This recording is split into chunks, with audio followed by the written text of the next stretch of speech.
A Idade Média foi marcada por vários escândalos sexuais que aconteciam dentro dos conventos da Igreja Católica. E esses escândalos, meus amigos, foram cometidos por madres ou freiras que se envolviam sexualmente com padres. Às vezes se envolviam entre elas e, em muitos casos, com homens que elas desejavam, que estavam do lado de fora. Mas quando se pensa em convento, a primeira questão que as pessoas se fazem é sobre como é possível viver muito tempo sem ter relações sexuais. Pois isso era uma das doutrinas da Igreja Católica. Por isso eles fizeram questão de esconder esses escândalos sexuais para que o mundo não soubesse. Mas ao longo da história, todos esses segredos vieram à tona e nós vamos fazer questão de mencionar alguns. Quero lembrar que nós não acusamos, muito menos queremos deturpar a fé das pessoas. Apenas mostramos aquilo que a mídia não faz notícia. Mas antes de falarmos sobre isso, primeiro subscreva o nosso canal e ative o sininho das notificações. Visite o nosso site 2ctv.2clives.com. Acompanhe as nossas redes sociais, como no Instagram, no TikTok ou no Facebook. Se você quer nos ver a crescer, acesse o link da descrição. Só assim conseguiremos atingir vários objetivos e estaremos aqui para ti. No episódio de hoje vamos falar sobre os abusos sexuais cometidos na era medieval. Meu nome é Expedito Sassoma e eu quero que você fique na minha companhia nesta obscuridade. Durante a Idade Média, várias freiras ou noviças dos conventos escreviam muitas cartas, livros ou artigos e também diários, onde falavam das suas rotinas, porque antigamente as coisas eram muito mais rígidas. Algumas freiras escreviam que tinham paixões por outras freiras, mas o mais grave dentre esses artigos, deixados na Idade Média, é que elas denunciavam vários abusos sexuais que eram cometidos por padres, cometidos por madres superiores contra as noviças. Você deve estar a se perguntar: como é possível que naquela época, em meia rigidez, um padre se envolver com uma madre ou freira? Na verdade, em muitos casos as casas onde as madres viviam eram muito próximas à casa dos padres. Então algumas delas fugiam em pequenos grupos e se encontravam com esses padres. Em outros casos, quando cometessem um determinado pecado, ou mesmo cometessem uma infração, elas eram castigadas para algumas salas. Só para teres noção do que falo, a casa das madres ou os conventos antigamente eram como se fossem prisões. Elas não tinham liberdade de nada. E esses padres abusavam disso. Colocavam essas noviças dos conventos de castigo e lá abusavam sexualmente delas. E esses abusos tornavam a vida das freiras ou noviças cada vez mais tóxicas, porque os abusadores eram cúmplices das madres superiores e que a solução de muitas dessas mulheres, que eu lamento, era a escritura. Eles pegavam cadernos ou diários e escreviam o seu dia a dia. E certa vez foram encontradas um desses diários que revelaram muitas coisas que abalaram a credibilidade da Igreja Católica. Dentre elas, revelaram que esses abusos ou relacionamento amoroso entre madres e padres resultavam de muitos filhos, ou seja, muitas madres ou noviças dos conventos ficavam grávidas resultantes desses relacionamentos. Mas o que surpreende é a decisão da Igreja Católica.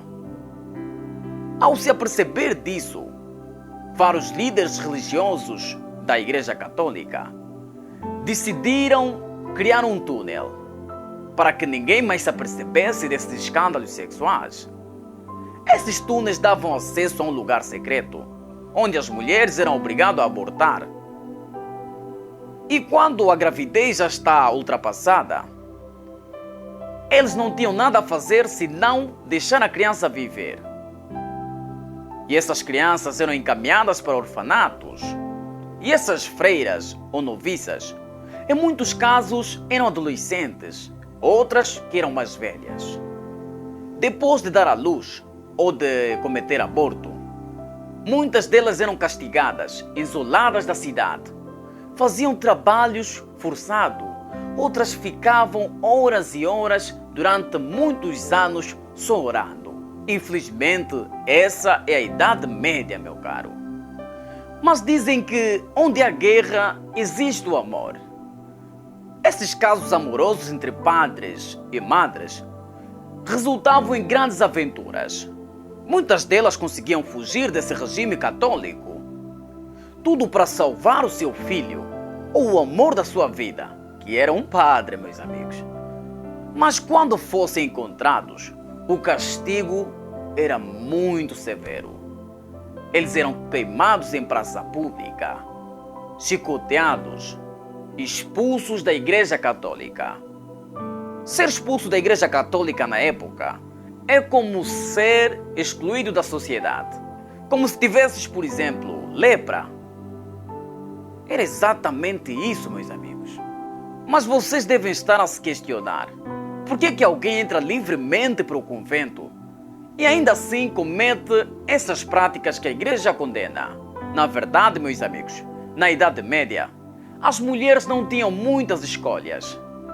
Estar num convento para algumas famílias na época era como se tivesse a casar com Deus.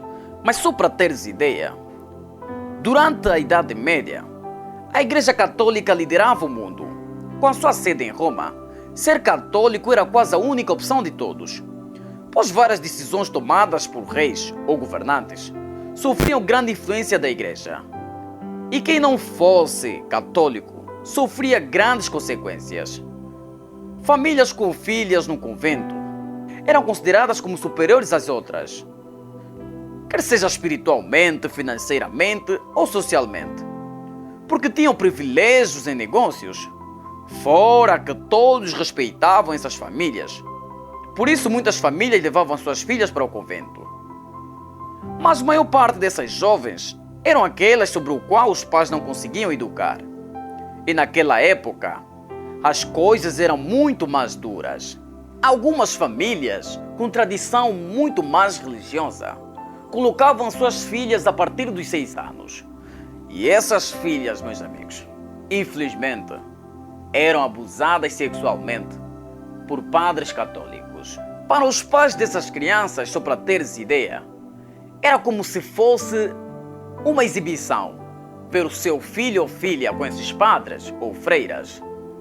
Mas o que esses filhos escondiam nos seus olhares era algo muito assustador. E tal como muitas mulheres que se tornaram freiras ou noviças contra as suas vontades, haviam também jovens que se tornaram padres contra as suas próprias vontades. Por isso que violentavam crianças, porque eles carregavam suas vontades ou vícios sexuais até para dentro da igreja. Eles não faziam aquilo que pregavam. Isso é de se lamentar e com certeza não agrada a Deus. E ao entrar no convento, essas noviças faziam promessas de castidade e obediência, o que significa que elas nunca mais fariam sexo na vida. Isso era um golpe para elas, razão pela qual essas freiras noviças eram proibidas de estar próximas aos homens. E essas proibições faziam com que elas ficassem mais interessadas no que se passava no lado de fora. Porque quanto mais elas ficavam trancadas, mais vontades elas tinham. Por exemplo, há um caso de uma freira que foi registrado em alguns dos manuscritos encontrados. Nesse manuscrito revela-se que essa freira afligiu a sua própria morte. Tudo para fugir do convento. Ela inventou uma doença mortífera e usou uma boneca como se fosse o seu cadáver. Daí ela fugiu do convento. Mas essa farsa foi descoberta rapidamente. Ela foi caçada e castigada, e posteriormente queimada na praça pública. E muitas dessas freiras, quando fossem muito amigas, eram castigadas pelas madres superioras. E existem várias cartas e diários deixados por elas, onde elas relatam um caso amoroso entre duas freiras na Alemanha. mas que um certo dia, ao serem descobertas, o arcebispo da Alemanha decidiu separar elas. E o amor delas foi muito mais além, meus amigos. Elas até tentavam trocar cartas, mas as cartas não chegavam uma da outra. Na Idade Média, a imoralidade sexual estava em alta e praticamente era moda namorar com alguém que estivesse num convento. E chamavam aquilo de madreísmo. Pessoas que namoram com madres ou freiras. E é um caso que chama muito a atenção, que eu vou contar agora. No ano 1500, isso na igreja de Santo Ambrósio em Roma, um local que colecionava várias polêmicas, tudo através de uma mulher chamada Catarina von Hohenzollern. Ela era uma princesa viúva de 41 anos de idade e decidiu ir para um convento. Convento este que é o Santo Ambrósio de la Máxima. E ela escreveu muitas coisas que viu naquele local. E esses artigos foram encontrados pelo Papa João Paulo II. Catarina descreveu escândalos sexuais, tentativas de assassinato entre as paredes sagradas do convento, segundo a princesa Catarina. Maria Luísa, a mestre das noviças na época, era a maior herege no lugar, mas era só a ponta do iceberg. Aos 27 anos, segundo o artigo de Catarina, Maria Luísa era tratada no convento como uma santa viva, dona de diversos poderes milagrosos. Seu passado, todavia, não tinha nada abençoado. Quando tinha 13 anos, Maria Luísa foi abusada sexualmente por um líder religioso. Mas quando assumiu o posto da liderança do Santo Ambrósio, portanto, ela adquiriu a mesma postura. Segundo Catarina, Maria Luísa, que era o líder do mesmo convento, levava várias noviças para a cama e fazia com que o relacionamento de homossexuais fosse normal naquele local. Catarina também denunciou que haviam várias madres que se envolviam com padres regularmente e elas não podiam falar nada porque temiam que tirassem as suas próprias vidas.